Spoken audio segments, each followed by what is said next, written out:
Taiwan के विदेश मंत्री के इंटरव्यू ने चीनी कुनबे में तहलका मचा दिया है, क्योंकि परत दर परत ताइवान के विदेश मंत्री ने चीन की धज्जियां उड़ाई और उसके एजेंडे को एक्सपोज किया। ताइवान के विदेश मंत्री जोसेफ वू ने हाल ही में इंडिया टुडे के साथ खास बातचीत की थी। अब इस इंटरव्यू को लेकर चीन बौखला गया है। चीन ने अपने बयान में कहा है कि इस बातचीत के जरिए वन चाइना पॉलिसी को लेकर गलत संदेश गया है। ऐसे में चीन इस बातचीत का कड़ा विरोध करता है। भारत में मौजूद चीन के दूतावास ने अपने बयान में कहा कि दुनिया में सिर्फ एक ही चीन है जो कि अगुवाई करता है। ताइवान चीन का ही आंतरिक हिस्सा है। संयुक्त राष्ट्र भी इसी को मानता है। ऐसे में कोई भी स्थानीय नेता कुछ भी बात कह ले, लेकिन सत्य अलग नहीं हो सकता, यानी सच्चाई से वो पर्दा नहीं उठा सकते। चीन लगातार कोशिश कर रहा है कि वो लीपापोती करके ताइवान पर अपना हक जमाए, लेकिन ताइवान एक के बाद एक चीन को झटका दे रहा है। चीन की ओर से बयान दिया गया है कि वन चाइना वन ताइवान का कोई मतलब नहीं है। ऐसे में ताइवान के मसले पर चीन से सवाल नहीं किया जा सकता। भारत की सरकार भी इसी पक्ष को मानती है। ऐसे में कोई भी ऐसे ताइवान के नेताओं को अपना प्लेटफॉर्म न दे। तिब्बत की तरह ही ताइवान पर चीन अपना कब्जा समझता है और उसको अपना हिस्सा बताता है, लेकिन ताइवान ने हमेशा ये साफ किया है कि वो एक अलग देश है। इसके लिए कई बार ताइवान के राष्ट्रपति और वहां के नेताओं ने भारत की तारीफ की और उनसे समर्थन मांगा है। चीनी राजदूत जीरोंग ने इंडिया टुडे को लिखते हुए कहा, हम इंडिया टुडे से आग्रह करते हैं कि चीन की संप्रभुता और क्षेत्रीय अखंडता से संबंधित मुद्दों पर सही रुख अपनाएं और उल्टे उद्देश्यों वाले लोगों को मंच प्रदान करके वन चाइना सिद्धांत का उल्लंघन न करें। इंडिया टुडे की इस खास बातचीत से न केवल दिल्ली में स्थित चीनी दूतावास बल्कि बीजिंग तक में बवाल मचा है। ताइवान के विदेश मंत्री जोसेफ वू ने इंडिया टुडे से एक्सक्लूसिव बातचीत में चीन को लेकर बहुत सारी बातें कही थी, जिसमें आर्थिक रसूख से लेकर दूसरे देशों पर दबाव वाले मुद्दे शामिल थे। देखिए गीता मोहन के साथ ये खास बातचीत, जिसको लेकर चीन बहुत परेशान है।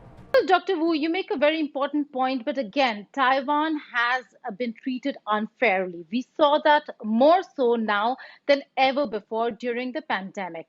The fact that Taiwan has done so much and so much better than many other countries, but in terms of best practices, we hardly saw the WHO really approach Taiwan to learn from Taiwan and how to handle and tackle the crisis. Having said that, is it time? You talk about countries coming together. You talk about like-minded nations coming together. The United States of America has come forth to support Taiwan in its struggle and in its entire approach to having its territorial integrity intact. Having said that, the United Nations is yet to recognize Taiwan.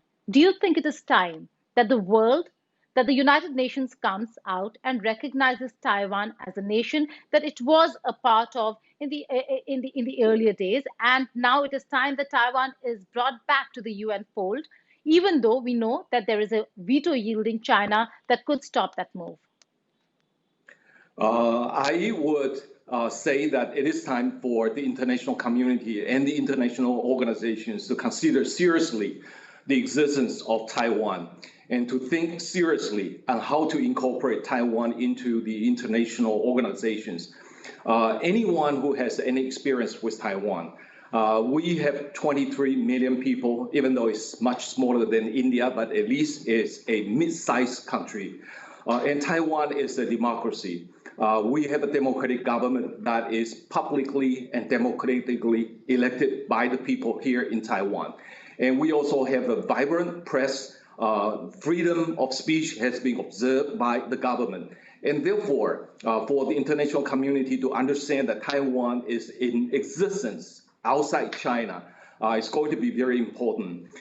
Many countries think that there's a one China policy, that China represents Taiwan, but that is not true. Historically, beginning from 1949, Taiwan has not been any part of China. And that is beginning from the day that the People's Republic of China is established. The two sides have been separated. And therefore, China cannot represent Taiwan internationally. And only the democratically elected government in Taiwan can lawfully represent the Taiwanese people. And Taiwanese people have the same right as the right of any other country to be represented in international organizations, in the UN or UN-affiliated organizations. And we are not just trying to pursue our participation in international organizations such as UN or WHO. What we want to do is to be able to make contributions to international society. We have been working together with some other democratic countries in making Taiwan's contribution. And we are a country that is well experienced in dealing with public health issues.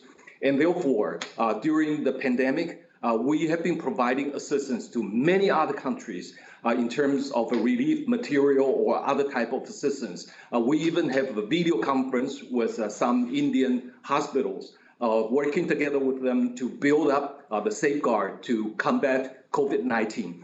And therefore, for Taiwan to be able to participate in international organizations such as WHO is not only working in the benefit of Taiwan people, but also working in the benefit for other countries. And excluding Taiwan is not in the interest of Taiwan, and it's not in the interest of international society. Taiwan, as I said, has been threatened by China for years. And Taiwan happens to be on the front line of the Chinese expansionism. Taiwan is a democracy, and we want to fight for our existence, and we want to be prevailed so that democracy around the world